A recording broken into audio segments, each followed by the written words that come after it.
When we were kids, we all dreamed at least once about having magical powers, didn't we?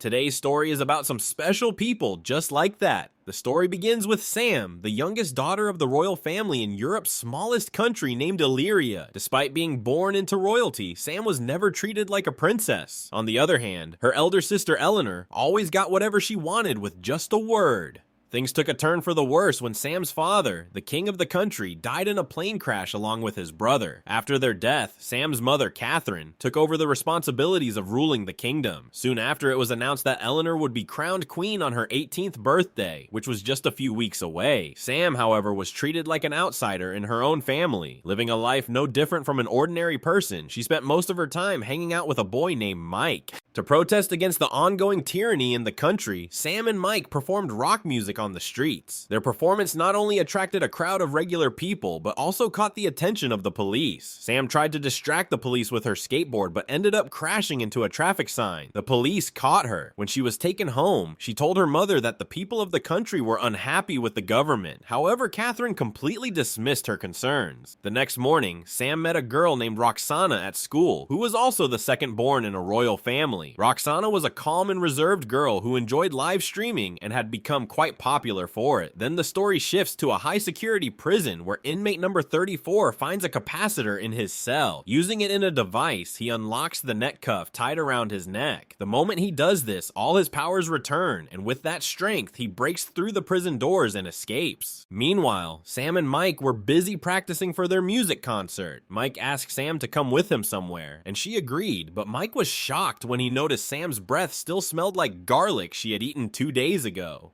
That night, before Eleanor's pre-coronation party, Sam remembered she had promised to go to another party with Mike. Lying to her mother, she sneaked out and headed to the club with Mike. However, since neither of them had ID cards, they were stopped at the entrance. Just then, they noticed some staff members entering through the back door. Sam cleverly overheard the password from a distance and used it to get them inside. Mike was amazed by her again. During the party, Sam suddenly realized she could hear everything around her, even the sound of people's heartbeats. Everything, from the sound of heartbeats to the tiniest bug, started to make Sam uncomfortable. Unable to bear it, she triggered the fire alarm, which forced the party to end. The police arrived and arrested Sam and Mike again. Later, their family members were called, and they were released. However, Catherine, Sam's mother, decided to punish her by making her attend school, even during the summer holidays. Meanwhile, inmate number 34 called their partner to praise their safe escape plan and revealed that Catherine was the one who had put them in prison. The inmate number 34 was waiting for the right moment to act and already had their eyes on Sam. The next day at school, Sam met a girl named January, who mentioned that her father was friends with Sam's uncle. In class, Sam sat with Tuma, Roxana, and some others. Soon, Professor James explained that as second-borns in royal families, they had strange powers from a young age that they were unaware of. Over the summer break, they would be trained for a secret society. Sam was shocked to see her mother, Catherine, leading the secret society program. Catherine explained that this society was created to protect the monarchy from any danger. However, anyone who failed the test would have their memory erased to ensure they wouldn't remember anything about their powers. In their first training, they had to navigate through a room filled with laser traps and reach a pyramid. When Tuma moved forward, he was attacked by one of the lasers. Slowly, the group advanced and began to discover their unique powers. Roxana found out she could turn invisible, Tuma could control others, and Sam realized she had incredibly sharp hearing and sight, allowing her to notice even the smallest details. Because of her abilities, Sam was quicker than the others in passing the test. However, everyone failed the first test. Later, January discovered she could temporarily steal other people's powers by touching them, while Mateo realized he could control insects. The next day, they were given exercises to help control their powers. Sam was placed in a room full of loudspeakers to improve her focus on sound. Tuma's task to take control on a dog named Charlie. Mateo's task to take control on insects.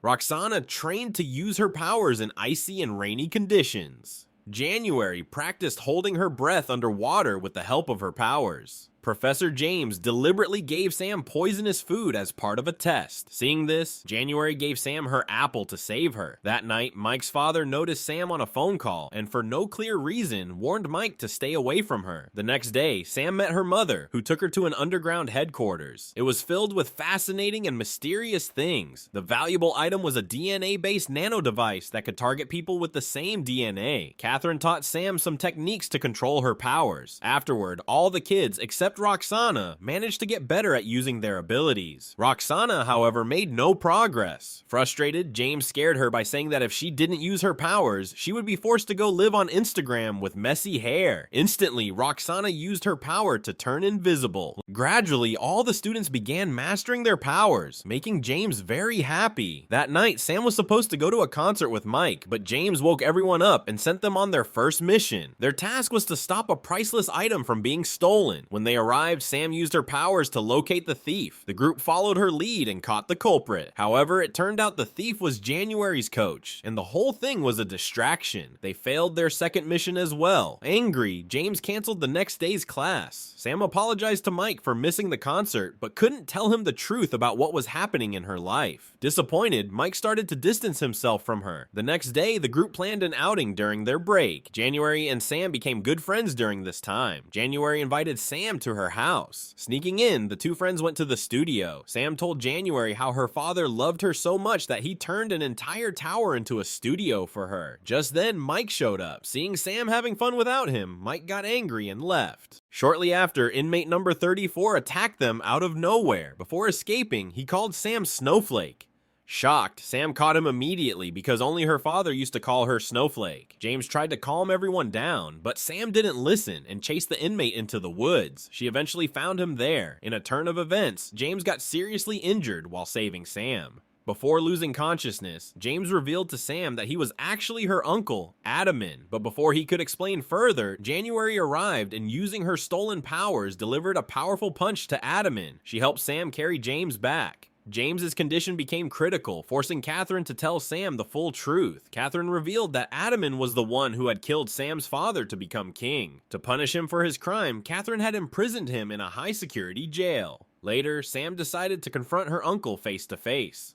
Sam arrives at the prison where Adaman tells her that he wanted to completely end the dictatorship in the country so that everyone could live equally. At first, he thought his brother the king would bring change, but after waiting for a long time and seeing no progress, he hardened his heart and killed him. Later, Sam meets her elder sister, who assures her that once she becomes queen, she will bring real change to the country. Trusting her sister, Sam and the rest prepared to ensure her safety during the coronation. That night, Sam visits the hospital to see James and apologizes to him. On the day of the coronation, members of royal families from around the world gather for the event. Meanwhile, Sam struggles to use her powers because January had secretly stolen them. January sneaks into the underground headquarters and orders the guards to release Adaman. It is revealed that the person who had been talking to Adaman on the phone all along was none other than January. They had been working together from the start. January later returns and tricks her friends into following her, locking them up in a cell. However, Sam uses a fly to discover the entire plan. Using her abilities, Sam tracks down Adaman and chases him. Meanwhile, the coronation ceremony begins. At the same time, Adaman activates a device designed to wipe out everyone with royal blood. Sam realizes that January is following her. She goes to Mike's house and asks for his help. At first, Mike refuses, but when Sam shares her secret, he agrees. Together, they capture January, who confesses that she helped Adaman in exchange for a promise of power. The group then frees everyone else and plans to fight Adaman together. Adaman believed that true freedom could only come if the royal family was destroyed. Sam, January, and Roxana distract him and lure him into a room where a device was pre-installed to weaken his powers. Meanwhile, Mike reprograms the nano device, which traps Adaman in his own plan. On the other hand, the coronation concludes smoothly, and Eleanor is now the queen. Sam and the others are accepted into the secret society. After recovering, Professor James and Catherine tell the new queen about the secret society. The queen promises that the people will not only be freed from dictatorship, but also given the opportunity to form a democratic government where everyone can live freely. Suddenly, news arrives that January has escaped from prison, and now everyone must work together to capture her. And the movie ends here. If you enjoyed this video, please subscribe to my channel and don't forget to give the video a like.